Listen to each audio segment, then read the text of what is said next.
حضرات ناظرین و خواتین، السلام علیکم ورحمۃ اللہ وبرکاتہ۔ بالکل برہنہ ہو کر سونا کیسا ہے؟ بدن کے ہر ایک کپڑے کو اتار کر بالکل ننگا ہو کر سونا کیسا ہے؟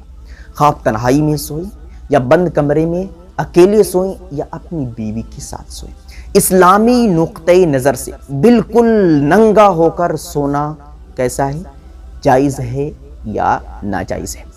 دیکھا جاتا ہے کہ بہت سے لوگ وہ ہیں جو گرمی کی وجہ سے، شدت گرمی کی وجہ سے وہ بالکل برہنہ ہو کر سوتے ہیں، اور بہت سے لوگ تو وہ ہیں جو چھت پر صرف ایک چھوٹا سا کپڑا پہن کر گرمی کی وجہ سے سو جاتے ہیں، اور بہت سے لوگ یہ بھی سوال کرتے ہیں کہ ہم بند کمرے میں اپنی بیوی کے ساتھ بالکل برہنہ ہو کر سو سکتے ہیں یا نہیں سو سکتے ہیں؟ تو دیکھیے، ترمذی شریف کے اندر ایک حدیث ہے کہ حضرت ابن عمر رضی اللہ تعالی عنہ روایت کرتے ہیں کہ اللہ کے رسول صلی اللہ علیہ وسلم نے ارشاد فرمایا کہ تم بالکل برہنہ ہو کر بدن کے ہر ایک کپڑے کو اتار کر سونے سے اجتناب کرو، چاہے تم تنہائی میں ہی کیوں نہ سو رہے ہو۔ اس حدیث سے یہ بات واضح ہو گئی کہ تنہائی میں بھی بالکل برہنہ ہو کر، بالکل ننگا ہو کر سونے سے اللہ کے رسول صلی اللہ علیہ وسلم منع فرما رہی ہے۔ اور کھلی جگہ میں، ایسی جگہ میں جہاں پر لوگ آتے جاتے ہیں، جہاں پر لوگوں کی نگاہیں پڑتی ہیں، تو وہاں پر بالکل برہنہ ہو کر سونا کسی صورت میں جائز اور درست ہو ہی نہیں سکتا۔ تو اگر آپ بند کمرے میں بالکل برہنہ سو رہے ہیں تو یہ حیا کے خلاف ہے۔ اللہ کے رسول صلی اللہ علیہ وسلم کا یہ بھی فرمان ہے کہ میاں اور بیوی جب آپس میں ملتے ہیں، اسی طریقے سے جب کوئی شخص باتھ روم میں جاتا ہے، تو ان دو جگہوں کے علاوہ ہمیشہ وہ فرشتے ان بندوں پر مامور رہتے ہیں جو ان کے اعمال کو لکھتے ہیں۔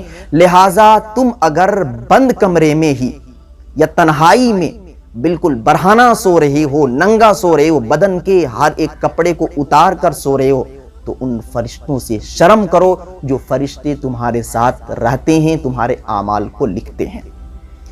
تو بلا وجہ بالکل تنہائی میں بھی برہنہ ہو کر نہیں سونا چاہیے، بالکل ننگا ہو کر سونے سے اجتناب کرنا چاہیے، بچنا چاہیے۔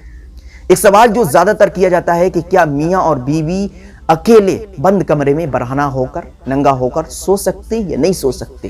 دیکھیے، اس حدیث کی روشنی میں سونا جائز اور درست ہے، لیکن حیا کے خلاف ہے۔ اور بالکل برہنہ ہو کر میاں اور بیوی آپس میں مل سکتے ہیں، لیکن ملنے کے بعد جب وہ سوئیں تو کم سے کم وہ اپنے بدن پر کپڑے ضرور ڈال لیں۔ بالکل برہنہ ہو کر تنہائی میں سونا یہ حیا کے خلاف ہے، اور کھلی جگہ میں سونا، ایسی جگہ میں سونا جہاں پر لوگ آتے جاتے ہیں یا جہاں پر لوگوں کی نگاہیں پڑتی ہے، کسی بھی صورت میں جائز اور درست نہیں ہے۔ السلام علیکم ورحمۃ اللہ وبرکاتہ۔ Thanks for watching. Don't forget like, comment, share and subscribe to Al Haq Media.